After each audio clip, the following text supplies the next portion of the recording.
Última parte de nuestra charla con Federico Aurelio, muy interesante por cierto. Vamos a ir pasando a borrón y cuenta nueva. Provincia de Buenos Aires. ¿Qué te está dando hoy en cuanto a candidatos de distintos partidos y hacia adentro? Dentro de la primaria del Frente para la Victoria, que por lo que hoy se conoce es el único que va a tener más de un candidato, porque el Frente del UCR PRO ha informado que su único candidato es María Eugenia Vidal. Sí. El Frente Renovador todavía no lo ha informado, pero no creo que haya demasiados candidatos dentro de esa primaria. En el Frente para la Victoria, que se hablan de 3 o 4 candidatos, Aníbal Fernández, Sergio Berni, Fernando Espinosa y Julián Domínguez. Hoy esa primaria la está liderando Aníbal Fernández, que es el que tiene mejor nivel de conocimiento. Ahora bien, como hablábamos antes y como vos bien describiste, sabemos que eso es para la primaria, que para la primera vuelta el Frente para la Victoria, traccionado por el presidente, no tendría grandes diferencias en el voto a gobernador, independientemente de cuál sea su candidato. O sea, no habría mucho corte de boleta. Exacto, que si Aníbal Fernández decidiera no ser candidato y se define que es Julián Domínguez, sí, en la primera vuelta es probable que, no en la primaria, sino en la primera vuelta es muy probable que tenga una intención de voto muy similar. Tradicionalmente, ¿cuál es el corte de boleta en porcentaje? No, bajísimo. No se sabe con certeza porque lo que se conocen son los totales. Claro. De un cargo y del otro, y entonces sí, uno presume, si el total de presidente del Frente para la Victoria da parecido claro, al del gobernador, uno presume que hubo poco corte. No hay, pero se sabe que no lo hubo. Las pocas sorpresas que se generaron cuando, por ejemplo, Rucauf ganó, exacto, no fue por corte de boleta, sino fue porque Rucauf en aquel momento iba no solamente con el peronismo a gobernador, sino también iba con Cavallo, claro, y con el PRO. Exacto, sí, sí, entonces eso le permitió sumar un porcentaje determinado que le permitió ganar por estrecho margen a Fernández Mejide en aquella elección. Pero no fue por corte de boleta, sino que fue por sumatoria de fuerzas políticas. Bien. ¿Qué candidato o tipo de candidato le conviene tener como vice a Macri y a Scioli? Bueno, hablemos de Massa también. En el caso de Macri, si nos centramos en lo que hoy ellos están, en lo que los medios hoy mencionan que ellos están analizando, que son parte de los dirigentes importantes del PRO, de los que hoy se barajan, el que tiene mejor nivel de conocimiento es Gabriela Michetti. El resto que se barajan son candidatos que pueden ser interesantes, pero que son absolutamente desconocidos por el conjunto de la población, como es el presidente del Banco Ciudad Frigerio o como es Marcos Peña. En el caso, con lo cual digo, para no irnos a, seguramente le podría resultar interesante un dirigente del interior. Podríamos hilar más fino, radical, pero no va a ser. Y demás, pero como pareciera que ellos han definido que es así, que va a estar dentro de su tropa propia, entonces habría que evaluar dentro de los que hoy O sea, según los números, las encuestas y la fidelidad del voto, la mejor fórmula para Macri sería Macri-Michetti. Cuando lo conforma con otro candidato del PRO, sí, porque es la que tiene mejor nivel de conocimiento. Bien. Igual tengamos en cuenta que habitualmente los candidatos a vicepresidente no modifican demasiado la intención de voto de la fórmula, ¿no? ¿Ni un Macri-Reutemann hoy? Aunque ya sabemos que Reutemann va a ser candidato a senador. Reutemann es interesante porque es otro perfil distinto, claro, y demás. A pesar de que Reutemann, sobre todo por la gente más joven, hoy tiene bajo nivel de conocimiento porque no ha estado tan presente en la política en los últimos tiempos, ¿no? Pero podría sumarle toda la zona del centro y aparte parte del votante peronismo tradicional que no está contento con el kirchnerismo, ¿no? Pero hoy es imposible. Ellos mencionan que no lo están evaluando. Para Daniel Scioli, ¿cuál es el mejor candidato? Bueno, para Daniel Scioli probablemente también complementar con algún dirigente conocido, con experiencia de gestión, como puede ser algún gobernador del interior, pudiera ser interesante. Porque así es una fórmula más federal, teniendo en cuenta la importancia que tiene en el peronismo los gobernadores que están hoy gestionando las distintas provincias del interior, ¿no? Hoy se habla de eso, pero también se habla de Kicillof u otro camporista. Sí, en este caso puede permitirle mantener la fidelidad del voto kirchnerista. Habrá que ver si es la alternativa más adecuada para encarar un potencial balotaje. Ajá. ¿Se sabe qué grado de injerencia puede llegar a tener la presidenta, sí, en este caso de la elección del vice? Me imagino que debe tener una injerencia importante porque es quien lidera el espacio político del Frente para la Victoria y me imagino que conversará con los candidatos, tanto con Scioli como con Randazzo, para definir un candidato o para conocer qué están pensando y demás, ¿no? Sí.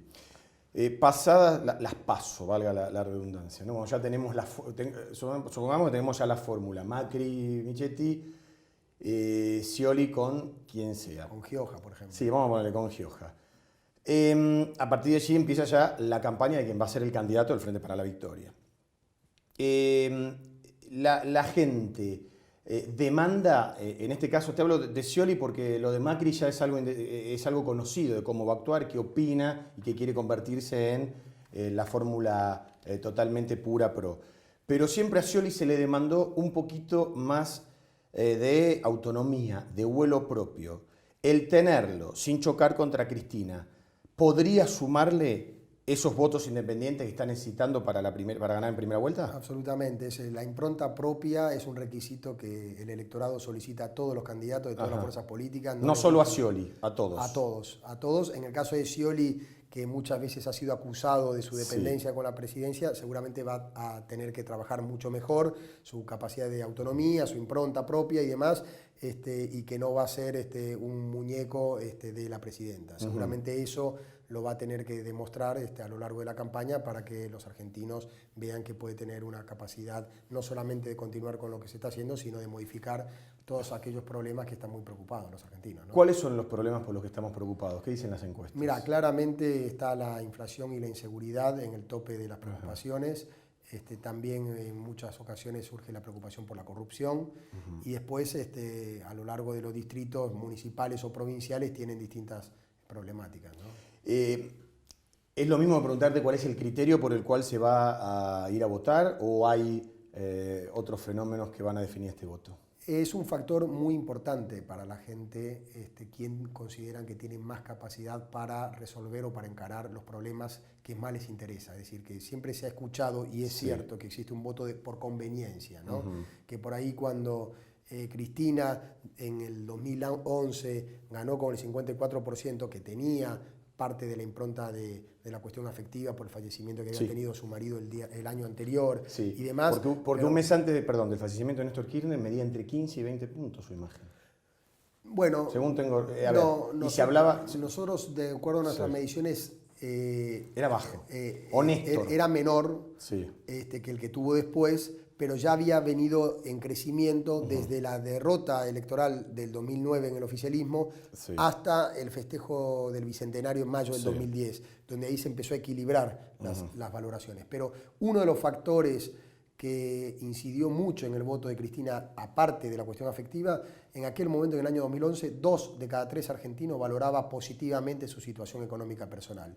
Y 2 de cada 3 argentinos valoraba positivamente la situación económica del país. Es decir, que son cuestiones que inciden y que son factores que por conveniencia el elector dice, no sé si será la candidata que más me gusta, pero a mí me está yendo bien y veo que al país le está yendo bien, por lo tanto yo voto a esta candidata, definió en el año 2011. Esos factores seguramente los van a evaluar ahora en el 2015. Aquellos que consideran que está mal el país o que ellos están mal van a decir, esto necesita un cambio, y el que puede liderarlo seguramente van a ir hacia Mauricio Macri. Y aquellos que están conformes van a ir seguramente al candidato del oficialismo, que hoy, de acuerdo a nuestras mediciones, el ganador de esa primaria es Daniel Scioli. ¿Y hacia dónde está direccionado el pensamiento con referencia al bolsillo, que es un criterio básico de voto? Bueno, hoy, como contaba antes, el 52% de los argentinos valora su situación económica personal en forma positiva, con lo cual hay un buen sustento y una buena capacidad de crecimiento del candidato del oficialismo. Pero no es el 66% que hubo en el 2011. Y también es muy difícil fidelizar el 100% de la valoración positiva de la cuestión del bolsillo, con lo cual eso es lo que indica que hay una polarización. No es que si la situación económica personal estuviera evaluada por el 60 o el 70% de forma positiva, no tengo ninguna duda que hoy Daniel Scioli estaría ganando en primera vuelta. Seguro. Hoy todavía no lo está porque todavía hay sectores importantes de la sociedad que o no están conformes con el gobierno o no están conformes con su situación económica o tienen algunas incertidumbres sobre el rumbo del país. Mi última pregunta es ¿cómo termina Cristina en los números, las encuestas, en la consideración de la gente?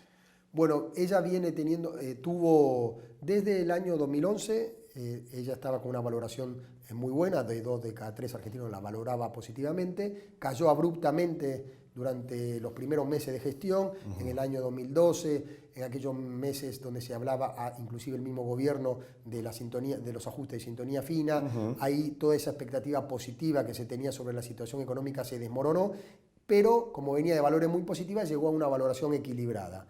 Esa valoración equilibrada la mantuvo del 2012, 13, 14 a hoy, con picos que tuvo para abajo en cada una de las crisis que hubo. Cuando se disparó el dólar y eso generaba incertidumbre en la gente sobre la situación económica del país, bajaba 7, 8 puntos la imagen de Cristina. Cuando se produjo los saqueos de los policías también, cuando se produjo el tema Nisman también, y eso lo recuperó. Hoy está con un leve saldo positivo, una valoración equilibrada.